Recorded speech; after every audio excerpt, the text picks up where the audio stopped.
It began with fire engulfing the sky.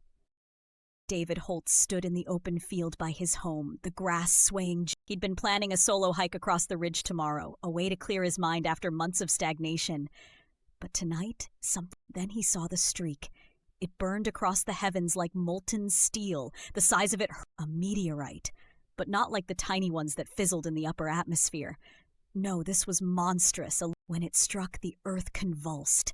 A thunderous roar shook the foundations of existence. He scrambled to his feet as the world around the ridge he had hoped to hike tomorrow, gone. The field, the distant woods, the nearby river, all swallowed by the air thickened, oxygen scattering like frightened prey. David staggered, coughing, tears streamed, and then silence, broken only by the hiss of molten rock cooling. When the chaos settled, the field wasn't a field anymore. In its place stood an entirely alien terrain, wild towers of obsidian glass, pools of shimmering liquid metal, and forests of glowing crystal reaching toward an unnervingly still crimson sky. David's instincts kicked in. Run, check for survivors, understand. What had caused this destruction? How far had it spread? Was this the end of the world? Before his thoughts could trail too far, a scream pierced the quiet. He spun instinctively, his feet unsure against the uneven ground. Clambering over a ridge of sharp rock, he saw her, a woman pinned by a falling slab of metal and crystal, struggling atop what had once been the riverbank. "Hold still, I'll get you out," he shouted, bounding forward without hesitation. "Don't," she managed to yell back, her voice a mix of panic and warning. "It's unstable." She was right. As David pulled at the debris, it shifted violently, spewing a hot, toxic mist from fractures that began to spider outward. He didn't care. He kept pulling until the weight of the slab gave way and the woman was free.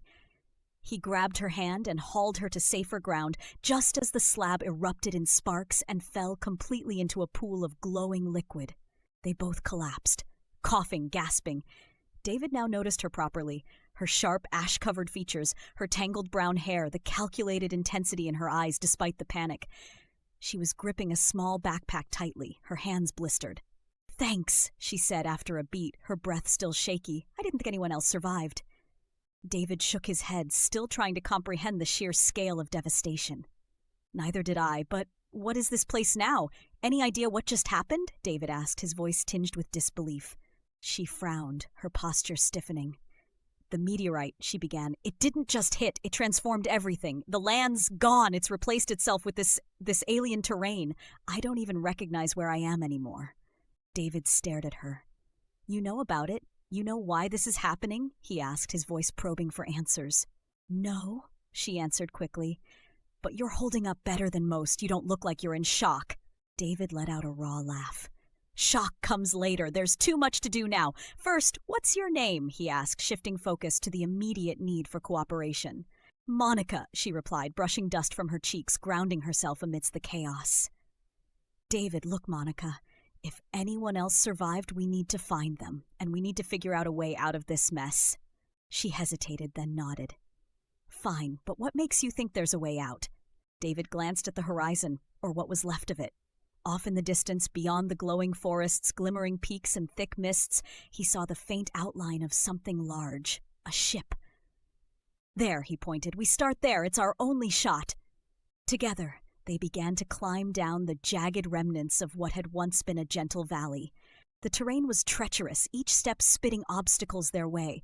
One moment, heat radiated from cracks in the crystalline ground. The next, geysers of sparking vapor erupted unexpectedly as they passed. Each obstacle demanded both physical strength and mental precision, timing their movements, analyzing the patterns of the eruptions, solving paths through narrow openings that seemed to shift as they passed through. As the hours dragged on, they grew quieter, focusing every ounce of energy on survival, until finally they hit a wall. Literally, a towering cliff blocked their way forward, its surface slick with molten streaks of hardened metal. David pounded a fist against the cliff in frustration. "No way, this can't be the end of the road." Monica tilted her head thoughtfully, studying the cliff as though it were a puzzle waiting to be solved. "Wait," she murmured, pointing to the grooves etched deeply into its surface. "It's not natural. Look at those marks. They're patterns, almost like writing." David raised a brow. "Writing? What makes you say that?" Monica reached into her backpack and pulled out a small device. It was a portable scanner, flashing strange readings across its cracked screen. I grabbed this before everything went to hell. It's giving off readings. I think this cliff was designed, not by humans, obviously, but by something. So it's not a wall, then? David asked cautiously. It's a test, Monica replied, determination lighting her face. There's a way to unlock it. We just need to figure out where the sequences merge.